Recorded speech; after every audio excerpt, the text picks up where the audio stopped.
nombre es Steve Pedraza, soy neuropsicólogo y psicoterapeuta. Soy psicólogo egresado de la Universidad Central de Venezuela, tengo un experto en psicología de la salud de la Universidad Autónoma de Barcelona en España, una maestría en neuropsicología clínica de la Universidad Central de Venezuela, otra maestría en psicología clínica y de familia de la Universidad Santo Tomás de Colombia y un doctorado en neurociencias cognitivas aplicadas de la Universidad de Maimónides. He trabajado durante más de 20 años en todo lo que tiene que ver con el campo de la psicología clínica, la neuropsicología clínica y la psicología de la salud. En la psicología clínica, específicamente en atención a pacientes con patologías crónicas, en neuropsicología clínica en rehabilitación de pacientes con alteraciones cerebrales y en salud pública con todo lo que son programas de promoción y prevención de algunos tipos de violencia, específicamente en lo que se conoce como contextos saludables.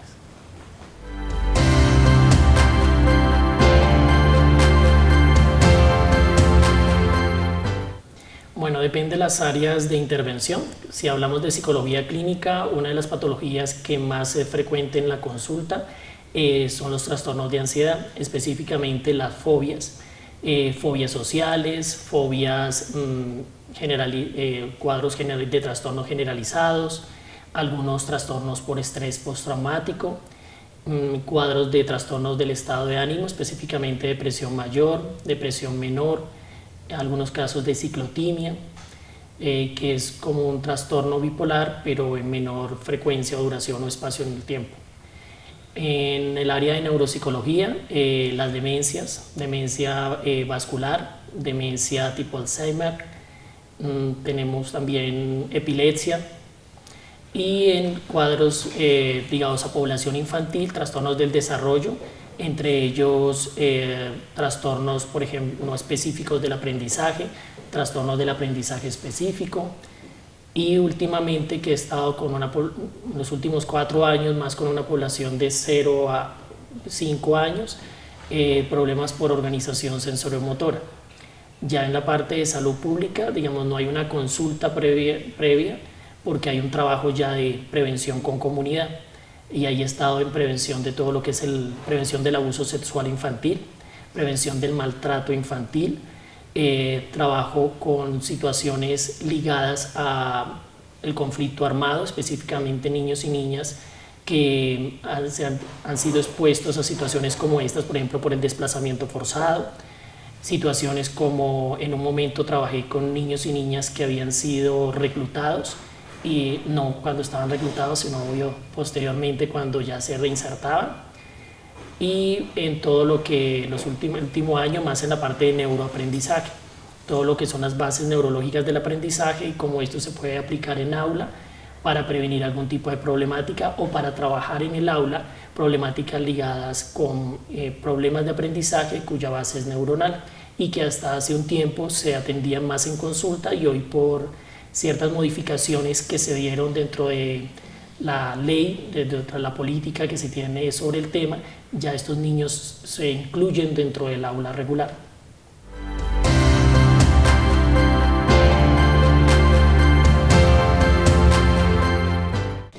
Bien, la depresión es un grupo de síntomas y síndromes que experimenta una persona, que tiene una duración específica en el tiempo y que está asociado a una serie de eventos estresores.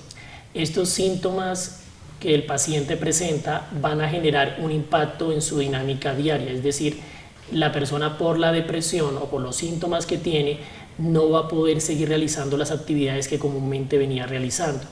Va a haber un impacto de alguna forma en el contexto inmediato dentro del cual se desenvuelve. Si es un niño lo vamos a evidenciar en el colegio, si es un adulto se evidencia en el trabajo. Hay veces que las personas dicen tengo depresión, independientemente de esta sensación continúan en el trabajo, continúa por ejemplo un niño o un joven asistiendo a un colegio.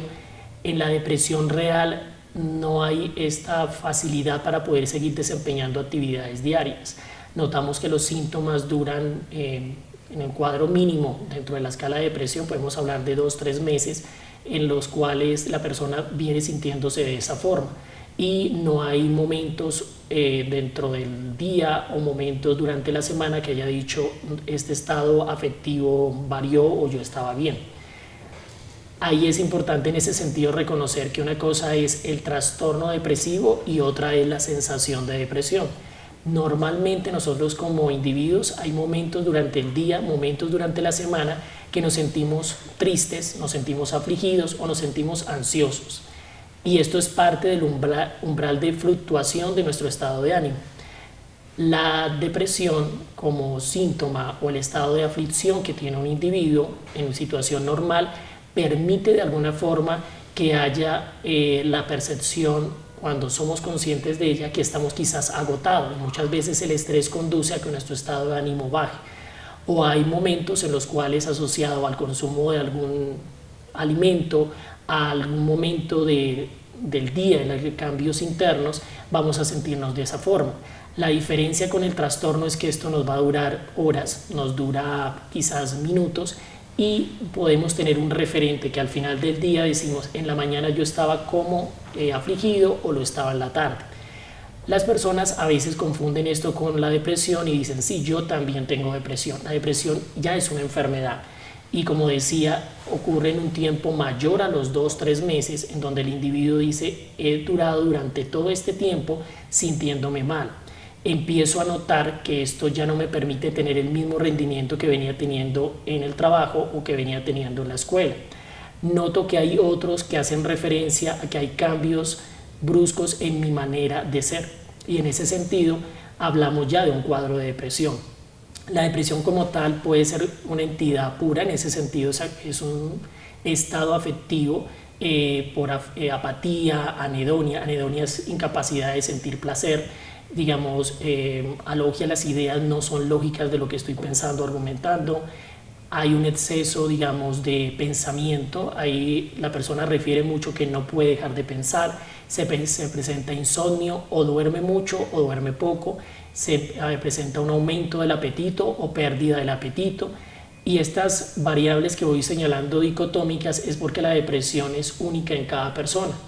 No todos comparten la misma sintomatología, estar triste, dejar de comer y dejar de dormir. Hay quienes incluso estando deprimidos de repente están más eufóricos, comen más, duermen más y piensan que es otra cosa, no necesariamente una depresión. Cuando yo identifico que son los síntomas que caracterizan mi estado de ánimo depresivo y que estos han permanecido en un tiempo y que ya están impactando mi contexto, es porque algo está pasando. La depresión va relacionada o bien con situaciones particulares o en casos, en un porcentaje particular, a cambios químicos que se dan en la persona, y en ese sentido no es tanto el evento que haya generado la depresión, sino que hay una alteración en la función química de cada individuo y necesita un tratamiento, por ejemplo, farmacológico.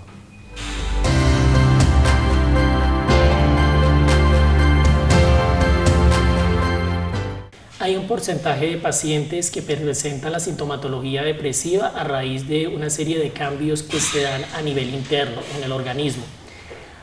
En el cerebro nosotros tenemos una serie de neurotransmisores, que son sustancias que permiten la comunicación entre las neuronas. Estos neurotransmisores van a tener un efecto particular en la conducta. Algunos de ellos generan o van relacionados con la manifestación de ansiedad, otros tienen que ver con la tristeza, otros con la atención o con la memoria. El canal que está relacionado con la depresión es el canal dopaminérgico y el canal serotoninérgico. Dopaminérgico por la dopamina y serotoninérgico por la serotonina. Cuando hay alteraciones en la cantidad de dopamina, porque hay mucha dopamina a la que normalmente debería estar, el paciente empieza a tener un nivel de ideación mucho más alto. Empieza a pensar todo el tiempo, empieza a no prestar detalle a ciertos elementos y a nivel afectivo se empieza a afligir. Cuando esto es constante por la respuesta química, la persona puede presentar depresión. O en el caso de la serotonina, cuando no se recibe la cantidad de serotonina que se espera, también se produce esta sintomatología. Entonces hay personas que no necesariamente tienen un estresor importante, estresor me refiero a algo que desencadene un síntoma, y empiezan a sentirse mal, y cuando hacen un autoanálisis dicen, pero no me ha pasado nada, no hay un cambio importante, pero me estoy sintiendo de esta forma. Cuando se hace una evaluación neuropsiquiátrica se evidencia que hay cambios en los niveles de dopamina y serotonina y que es necesario utilizar, por ejemplo, antidepresivos que ayuden a regular, digamos, estos niveles. Un antidepresivo de base o algunos de ellos ayudan a facilitar que no haya ese aumento de dopamina o que haya una mejor recepción de la serotonina. Esta situación a veces se tiende a producir, digamos, como un factor que acompaña otras situaciones de lo que llamamos duelo. Alguien que tiene una pérdida del trabajo, pérdida de una relación, pérdida de un familiar y se empieza a sentir deprimido como una respuesta adaptativa. A veces es curioso, pero cuando alguien se siente mal por algo que ha perdido, inmediatamente dice tengo que buscar ayuda. Yo lo que recomiendo es vivir la experiencia y aprender a enfrentarla, porque eso nos va a crear algo que yo llamo banco emocional. El banco emocional es que yo tenga experiencias tanto buenas como malas que me ayuden a enfrentar situaciones que se van presentando. Entonces, si yo he tenido experiencias de duelo y las he sabido enfrentar, cuando aparezca una nueva experiencia voy a saber qué hacer. Entonces, suponiendo que alguien tiene una experiencia difícil y se espera que tenga este periodo de duelo y esté viviendo de alguna forma sintomatología depresiva, a veces se descompensa y empieza también a generar cambios químicos. Entonces, algo que era una manifestación normal de una situación por pérdida se convierte en una depresión, no solo porque no se supera el evento, sino que se empiezan a manifestar una serie de síntomas más asociados al cambio orgánico. Entonces, ahí vienen dos cuadros que de alguna manera se empiezan a presentar y van de común con lo que es la depresión. Hay otro tipo que se presenta, pero es aislado y en un porcentaje muy mínimo de pacientes. En pacientes epilépticos que tienen foco epiléptico, y me refiero al foco es el sitio que genera la epilepsia o que va vinculado muy directamente con la epilepsia. Hay focos en un área del cerebro que se llama el área límbica. Investigaciones en los últimos 10 años señalan que algunas personas con este tipo de epilepsia no tienen la manifestación común de, digamos, que los demás pueden observar de las convulsiones, sino que lo que tienen son episodios depresivos. Entonces la persona empieza a tener depresiones en periodos muy particulares, lo confunde con depresión, o depresión tradicional, va a terapia, no avanza porque no estamos trabajando, haciéndole terapia a los problemas, sino terapia a un área cerebral y en ese sentido no funcionaría. Empieza a consumir medicamentos y se da cuenta que no bajan los niveles, por ejemplo, de dopamina o que no hay un funcionamiento adecuado de serotonina, cuando en realidad es una manifestación atípica de un cuadro epiléptico. Entonces, la depresión en ese sentido es más allá de sentir tristeza. De hecho, la tristeza es uno de los síntomas de la depresión. Cuando aclaramos realmente lo que pasa, evidenciamos qué tipo de depresión es, si obedece a un cuadro orgánico, a un cuadro más emocional, es decir, vinculado a un estresor que genera como tal el estado de ánimo, o estos casos atípicos como el que manifiesto de la epilepsia. Incluso hay personas que en otro grado menor se deprimen cuando están estresadas. Entonces, la depresión se convierte en una manifestación de un exceso, por ejemplo, de trabajo o un exceso de una demanda sobre el cuerpo, que el cuerpo interpreta de una forma negativa, genera cortisol como si estuviera defendiéndose en torno a algo. Bueno, en realidad sí se defiende en torno al estrés, pero me refiero a que se estuviera defendiendo en torno a un agente interno que ha invadido el cuerpo. Y esto lógicamente desencadena que la persona se deprima. Entonces, muchas personas deprimidas en el común del día realmente es producto del estrés. Por ejemplo, nos pasa mucho en la ciudad. Entonces, personas caen en la depresión, pero es por la cantidad de estrés que vienen manejando. Entonces, estos 4 tipos que desencadenan la depresión, sumado a otros, son los que tenemos que determinar realmente como factor cómo están contribuyendo a lo que presenta el paciente para poder entrar a intervenir sobre ellos.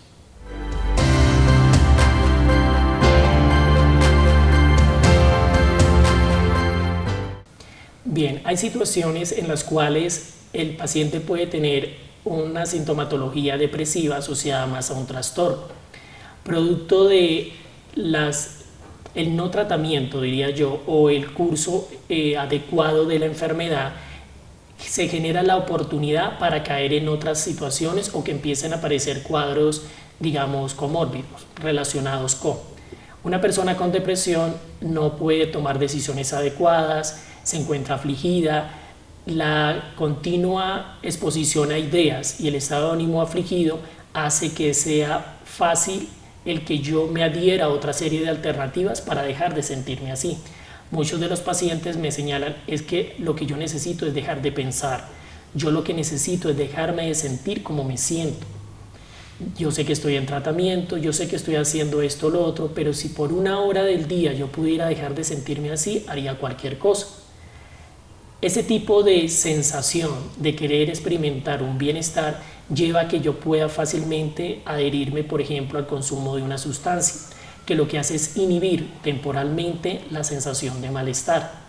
Como empiezo a experimentar esa sensación temporal de bienestar, y si tengo un comportamiento de adicción y dependencia, fácilmente puedo entrar en estos cuadros. También se produce de la manera contraria, alguien que presenta un trastorno por dependencia y como parte del trastorno, en los momentos que no se da el consumo, puede, al sentir que no controla, digamos, su adicción, caer en una depresión quizás de tipo funcional, y empieza lógicamente a complicarse un cuadro ya con el otro. En el alcoholismo muchas veces van de la mano. El alcohol se convierte, al igual que las sustancias, en un sustituto, y el momento en el cual yo trato de evadir los problemas que me están generando el alcohol desencadena también un nivel de incomodidad conmigo mismo que va de la mano lógicamente de la depresión funcional. La depresión, recordemos que los factores de alguna manera de riesgo a su aparición están vinculados con el sentimiento, por ejemplo, de soledad, el sentimiento de inadecuación, la tristeza, el sentir que continuamente estoy frustrado. Y muchas veces estos cuadros de dependencia, como el consumo de sustancias o el alcohol, se acompañan por estos sentimientos de soledad, sensación de frustración, incomodidad ante la no realización de una acción, el pensamiento continuo en torno a algo, y fácilmente son factores de riesgo para que la depresión acompañe a estos cuadros.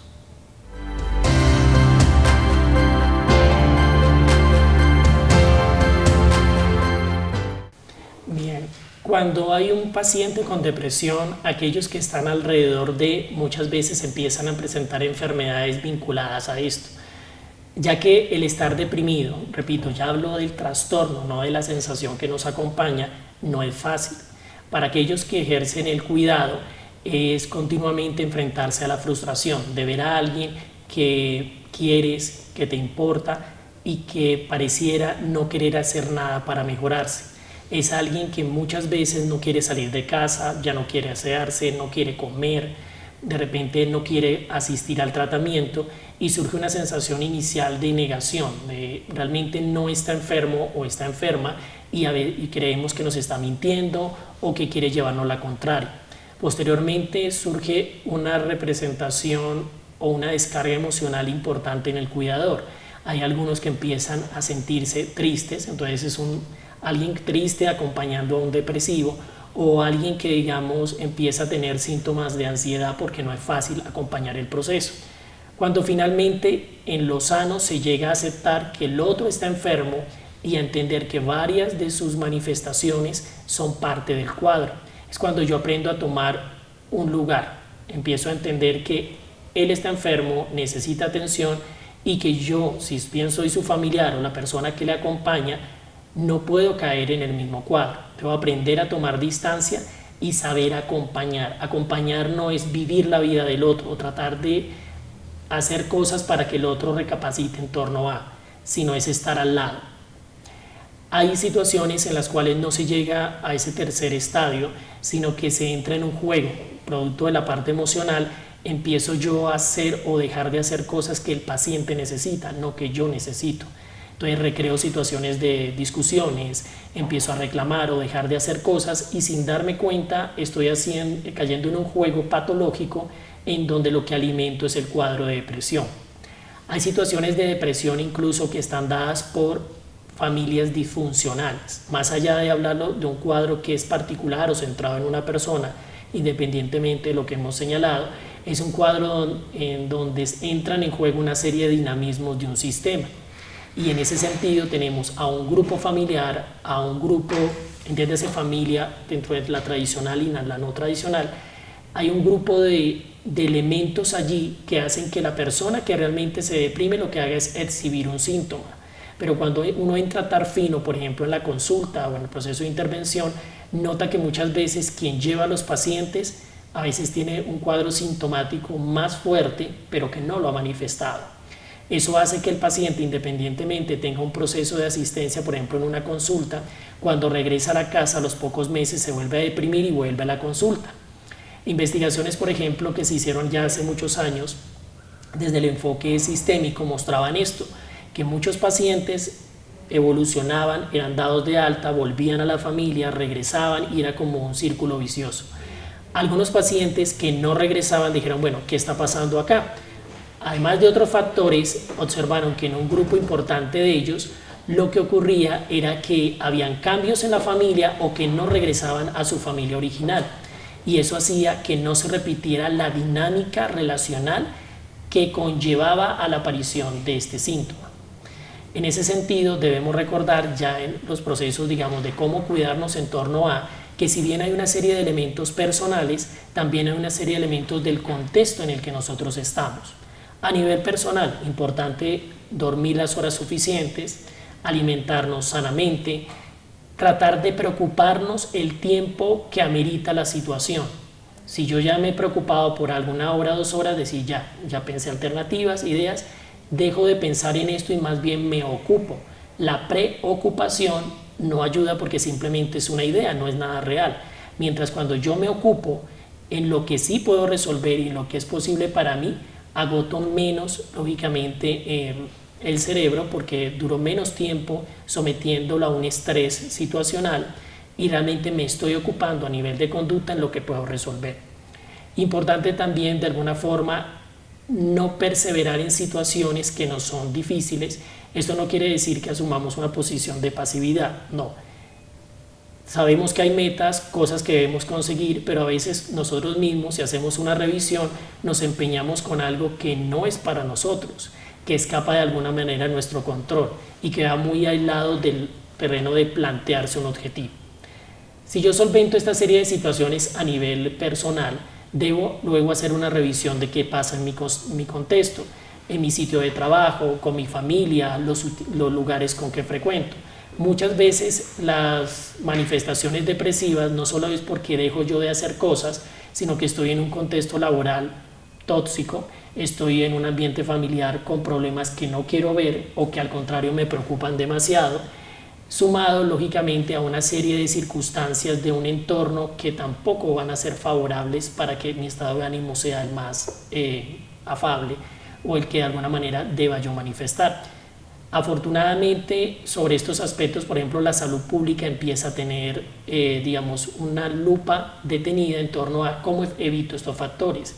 Entonces, el hablar, por ejemplo, de evitar que las personas se encierren en una serie de actividades y promover, por ejemplo, el uso de actividades, el realizar actividades recreativas, el practicar deporte, el de alguna manera tener espacios en los cuales yo hago cosas distintas a las que continuamente realizo, que si por ejemplo mi actividad laboral tiene mucho que ver con la lectura, busco en mis tiempos libres hacer algo que no necesariamente vaya ligado con la lectura. Si mi actividad tiene mucho que ver, por ejemplo, con el análisis, buscar que en esos tiempos libres no necesariamente entre a analizar. Si tiene que ver mucho con practicar, no sé, con trotar, tratar que en mi tiempo libre eso no esté frecuente, porque el tiempo libre es precisamente eso, exponer al cerebro y a las acciones que hacemos a algo distinto a lo que estamos habituados.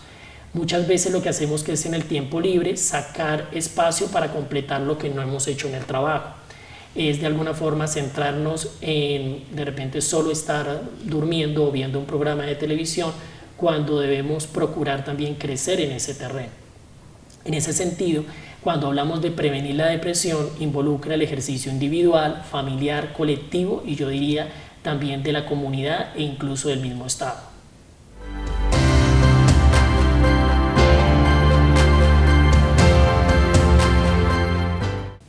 El suicidio como tal hasta hace algunas décadas se consideraba como parte de la depresión. Se creía que todo el que se deprimía de alguna forma si no avanzaba a un nivel adecuado, podía entrar en una ideación suicida, podía llegar al suicidio.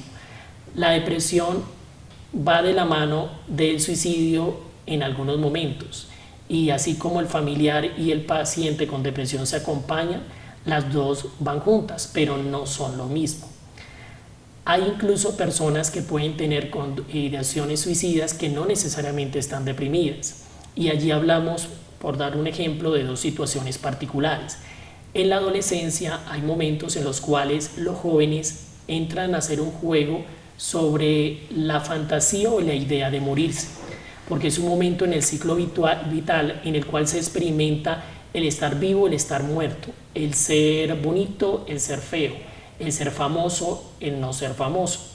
Cuando se nota de alguna forma que hay cierta fascinación cultural sobre el hecho de morir, y me refiero desde una mentalidad adolescente, donde yo digo, esto que estoy viviendo, esta demanda que es pasar por esta parte del ciclo vital, podría solventarse si yo hago esto, o si yo hago esto quizás los otros podrían sentirse mal.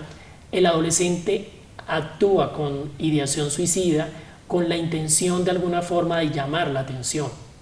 Muchas veces los jóvenes tienden a pensar en suicidarse o a planificar el hacerlo, no con la intención propiamente de cometer el acto, sino como una fantasía que quizás si yo hiciera esto, mis papás estarían más pendientes de mí. Y son frases que de alguna forma los adolescentes comentan en la consulta. Y en ese momento uno entra a ejercer un juicio de realidad. Si lo haces, tus papás no van a estar pendientes, o sí lo van a estar, pero tú no te vas a dar cuenta, porque ya te habrás muerto. Cuando uno entra a mirar esto, los adolescentes se salen del discurso porque entienden que es un acto que no es tan sencillo como cometerlo, y que yo voy a observar quienes van, por ejemplo, a un velorio, si es el rito que tenemos, o voy a ver a mis padres sufrir, sino que sencillamente es el fin de la vida. Entonces, algunas veces los adolescentes tienden a tener ideación suicida o a tener intentos suicidas, un poco llamando la atención o por una desvirtuación del concepto en torno a la muerte.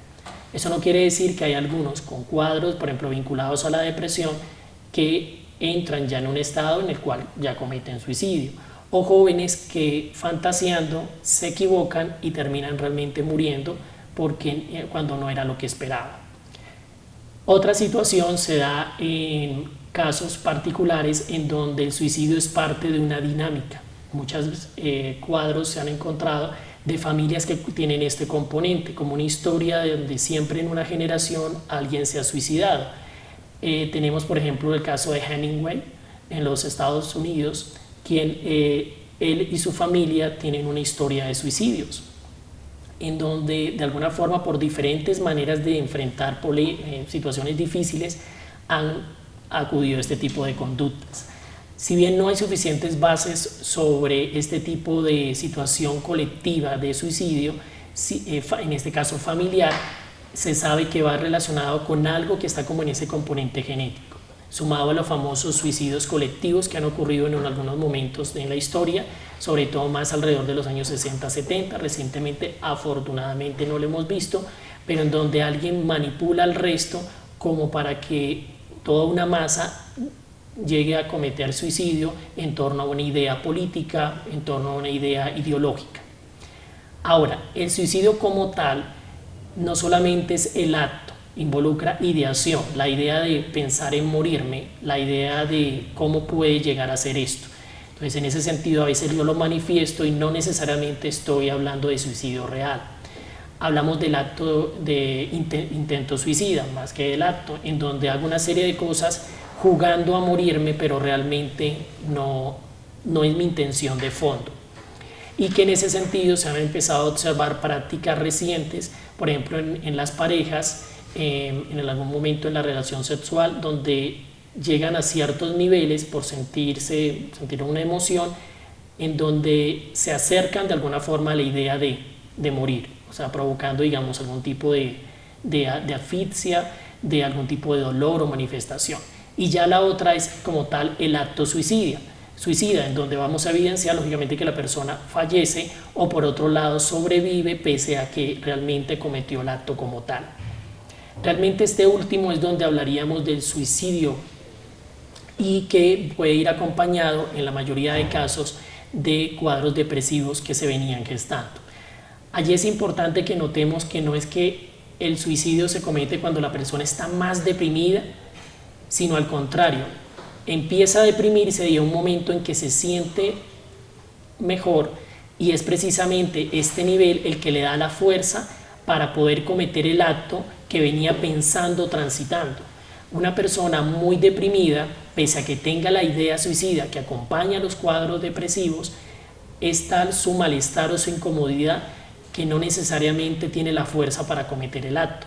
Muchas veces nosotros en la consulta, cuando vemos que el paciente empieza a evolucionar y hay ideación suicida, uno está más pendiente, porque para la familia ya está mejor, ya evidenciamos que de alguna forma ha dejado de manifestarse ciertas cosas y uno se descuida. Al contrario, esa mejoría, si mantiene la idea, es lo que le da la fuerza para cometer, digamos, la acción.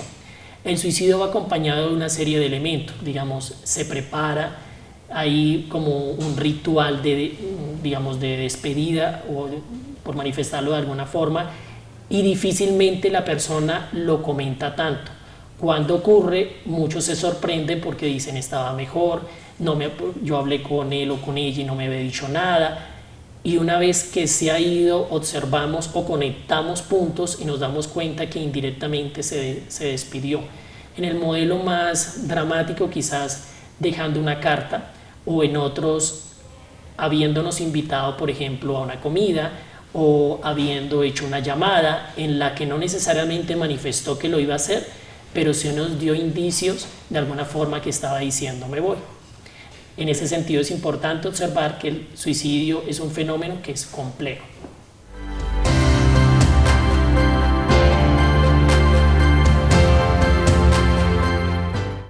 Bien, veo que de alguna forma es una situación que demanda el ajuste de una serie de mecanismos frente a situaciones que de alguna manera se venían presentando. Más allá de lo que para cada quien representa un evento estresor, es lo que representa para el sujeto que digamos que lo vive. Muchas veces escuchamos como alguien manifiesta de alguna forma que no quiere seguir viviendo porque perdió el trabajo. Algunos dicen, bueno, yo he perdido varios trabajos o acabé de perderlo y no necesariamente me quiero suicidar aunque me sienta deprimido. O alguien comenta, perdí una relación y por eso me voy a morir o me quiero morir. Y otros dirán, he perdido varias relaciones o acabo de perder una y no necesariamente la intención o lo que quiero cometer. En este caso, de alguna forma, es entender la sensación de malestar que ella tenía en torno a algo particular que vivía, más allá de entrar a juzgar si fue la mejor respuesta. Para ella en su momento fue la alternativa que encontró, que de alguna manera optó por llevarse a otras personas, un poco por su sensación de, infiero, de no dejar a otros que asumieran ciertos cuidados que consideraba eran propios, sin considerar que se estaba llevando a otra vida, que no necesariamente decidió digamos, acompañar el acto. Yo diría que ahí hablamos de alguien que se suicida y alguien que fue objeto de un acto que lo llevó a morir. Son dos circunstancias aparte. Independientemente de lo que haya hecho, es quizás entender que sí, hay una situación quizás de enfermedad, no conozco de cerca el caso, no fui terapeuta de ella, pero sí, digamos, los elementos que se dieron en lo que ocurrió señalan que cuando cometió el acto ya venía, digamos, manifestando una serie de aspectos a los cuales quizás algunos no hicieron caso, otros quizás advirtieron, y lo que observamos fue ya la manifestación desesperada de algo que para ella representaba la única solución en ese momento. Algunos pacientes con los que yo he trabajado y que han sobrevivido de este tipo de actos comentan que en ese momento está la sensación de malestar o de angustia, que lo lleva a hacerlo es saber que eso les va a proporcionar tranquilidad, que es mejor que aguantar y que en ese sentido es la alternativa que ellos consideran pueden de alguna manera cometer para dejar de sentir eso que están sintiendo. Cuando estos pacientes cometen el acto, previo a, y no hablo semanas ni días, en muchos casos cuando uno revisa historias clínicas, a nosotros a la consulta nos llegan cuando ya están en crisis. Mencionaba yo al principio cómo la depresión es un cuadro que empezamos a notar que es un problema porque ya llevamos 2, 3 meses manifestando una serie de síntomas asociados a. En ese sentido, cuando la persona busca ayuda, supongamos que sea en ese caso, que yo identifico, llevo 2, 3 meses así, o algún familiar lo nota y me convence de solicitar, digamos, la ayuda terapéutica, el terapeuta lo recibe precisamente con 2, 3 meses de evolución de un cuadro. En el mejor de los casos, hay quienes acuden a consulta cuando llevan 1 o 2 años manifestando este tipo de sintomatología. Y la respuesta que da la familia es que ya me cansé, ya me empezó a, digamos, a sonar como raro esto que venía dándose. Cuando uno entrega el diagnóstico y les dice, por ejemplo, en un trastorno de depresión mayor, que hablamos ya casi de 2 años, los familiares se sorprenden y dicen, sí, es que hace 2 años hizo esto, hace 6 meses, y yo pensé que estaba de mal humor, que no quería colaborar en la casa, es que yo veía que era así, y no le presté atención. O en los casos que hablamos encubiertos, los síntomas son, digamos, socialmente más adecuados, las personas medianamente hacen cosas, siguen participando, pero evidenciamos que realmente a nivel funcional venían muy mal.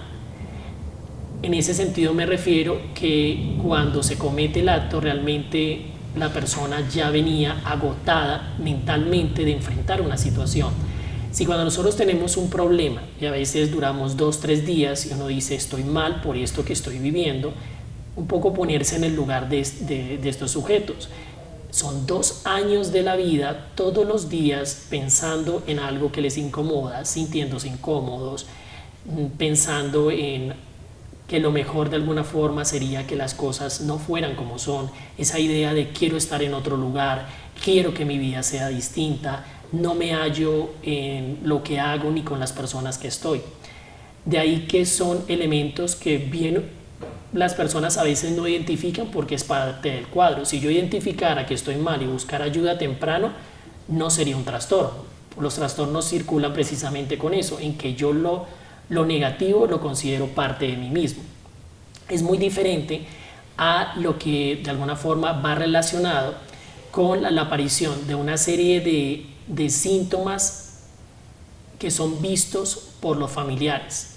Los familiares realmente ven el síntoma cuando la situación ya es difícil, pero al principio siempre, como decía hace un momento, hay una idea sobre un estilo de personalidad, la persona es así, es que es necia, yo ya le he dicho, y en ese sentido disfrazamos o disculpamos todo un cuadro hasta que ya es demasiado tarde. Y no solamente pasa con la depresión, pasa con la ansiedad, con el consumo de sustancias, pasa de alguna forma con trastornos somáticos, con una serie de situaciones que pasan a ser parte de la vida cotidiana. De ahí la importancia de que el cuadro no es solo individual sino colectivo. Por algo, el que alguien esté así hace que desviemos la atención sobre algo que está pasando, consideramos que es parte de lo cotidiano y no prestamos atención sobre ese tipo de aspectos.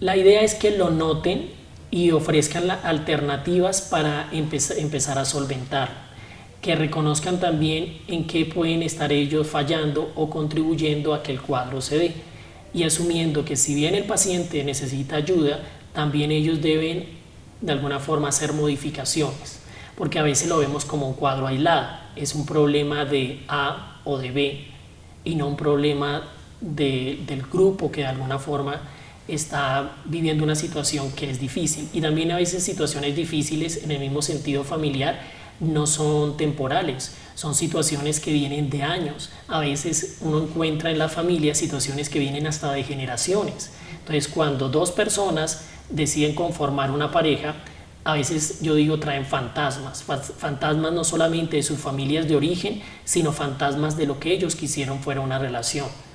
Hay autores que plantean que de hecho en el círculo de la depresión son más el peso que tienen estos fantasmas que propiamente las situaciones reales. Entonces tenemos un niño o una niña que crece en una familia donde hay un papá y una mamá supuestos, en el modelo clásico de familia, en donde la mamá nunca quiso estar con ese papá, pero le tocó, o ese papá no quería necesariamente esa mamá. Y no se dice, no se lleva un lenguaje explícito, sino que se vive y se crece con esto continuamente, sintiendo en lo que llamamos la parte empática que cada quien está en el lugar que no debería estar. Sobre eso siempre hay uno de los hijos que porta el síntoma y ante estos fantasmas decide de alguna manera rebelarse, y su manera de rebelarse es mostrándose apático a la situación. Entonces yo me deprimo porque con eso en el fondo le estoy haciendo daño al resto. Cuando hacemos sesiones familiares salen a flote muchos de estos discursos. Cuando uno va más allá del paciente y entra a conversar, por ejemplo, con las madres, muchas veces está este discurso: es que este hombre no es lo que yo esperaba, es que yo me iba a unir a otro, o yo pensaba que fuera otro, y empieza ese lenguaje en doble sentido en torno al que fue o terminó de ser la pareja real. Igual pasa del lado de la madre. Entonces estos elementos, si ponemos a un tercero o a un cuarto que son los hijos, es crecer con una situación que afectivamente no es genuina, a pesar de que los demás lo veamos por fuera bien, a pesar de que se diga y se haga como si fuera genuino, pero el afecto no es algo que nosotros podamos disimular, no es algo que nosotros podamos de alguna forma convertir en algo favorable. Si yo no siento afecto hacia alguien, por más que le abrace y se lo diga, el otro lo siente. Uno dice, algo está pasando aquí. Me dio un abrazo, me dio un beso y siento que esto no es genuino. Y esa sensación continua en un niño conlleva que a la larga tenga una respuesta, porque el cerebro interpreta tanto las señales de lo que se ve como de las señales de lo que se siente. Y es lo que notamos muchas veces. Los niños desde muy pequeños entran a un escenario y le pueden decir a alguien, te veo triste, y la persona, no, yo estoy bien, no está pasando nada, porque el niño maneja mucho ese plano. Entonces, cuando papá y mamá no son coherentes con sus emociones y manifiestan un discurso o hacen cosas diferentes para que el niño no se dé cuenta, realmente lo está captando, y eso hace daño en un proceso de crianza.